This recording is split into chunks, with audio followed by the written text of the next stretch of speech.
Éric Coquerel, où serez-vous ce soir avec, j'imagine, Jean-Luc Mélenchon? En tout cas, je serai à Place de la République avec beaucoup de députés de France Insoumise. On n'a pas encore choisi les uns et les autres à quel endroit on sera, puisque vous le savez, cet appel concerne plusieurs grandes villes de France, donc il est possible que plusieurs d'entre nous rejoignent leur circonscription. Mais bien évidemment, je serai parmi ceux qui sont toujours là pour dire que quelqu'un qui, en France, est juif ne doit pas craindre pour sa sécurité, ne doit pas craindre des actes racistes, ne doit pas craindre des préjugés.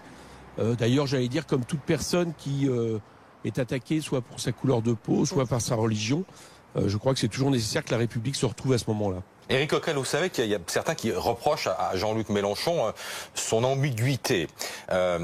Qu'est-ce que vous répondez à ça? Que veut dire Jean-Luc Mélenchon quand il dit, par exemple, je le cite, qu'on instrumentalise l'antisémitisme? On instrumentalise l'antisémitisme quand, par exemple, on se sert de ce qualificatif pour attaquer son opposition, qu'elle soit l'opposition sociale des Gilets jaunes, ou à partir de faits isolés. Je tiens à le redire, je vais dans beaucoup de manifestations de Gilets jaunes depuis le début du mouvement. C'est fort heureusement ce qui s'est passé vis-à-vis d'Alain Finkielkraut est un phénomène exceptionnellement rare. Donc on se sert de ça pour condamner tous les Gilets jaunes, ou alors France Insoumise, comme j'ai pu entendre hier des députés se permettre de dire qu'il y avait des antisémites dans le groupe France Insoumise, comme ça, dit de cette façon-là.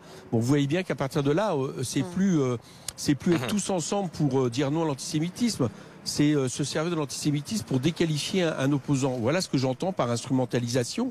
Et de ce point de vue-là, je crois qu'à la fois c'est mauvais pour la démocratie, mais en plus de ça, ça dessert même la cause que ces gens prétendent défendre. Est-ce que vous comprenez, Michel Vieux-Vorcal, l'argument d'Éric Coquerel? Je suis pas sûr de le partager, parce que je pense que quand on fait de la politique, on instrumentalise tout. La politique, c'est l'instrumentalisation de l'actualité. C'est des discours qui viennent rendre compte de positions qu'on prend ou qu'on attribue à d'autres. Ou bien on considère que l'antisémitisme est une cause qui va au-delà de toute politique. C'est une cause républicaine, générale, qui vaut pour tout le monde. Et dans ce cas-là, il vaut mieux arrêter ces jeux des accusations des uns et des autres, et ces jeux politiques, si vous voulez.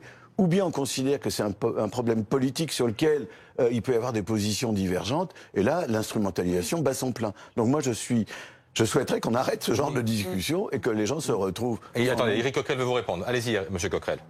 Mais nous aussi, Michel Vieux-Vorcal, nous aussi on le souhaite, mais je vous fais remarquer que l'antisémitisme, vous le savez, enfin je vais pas vous apprendre ça, mais l'antisémitisme c'est pas une opinion, c'est un délit. Donc attaquer des opposants politiques sur la foi de rien à partir d'un délit, c'est un problème. Je veux dire, nous ça fait 2 jours qu'on nous demande, mais vous n'êtes pas ambigu. Où avons-nous jamais été ambigus?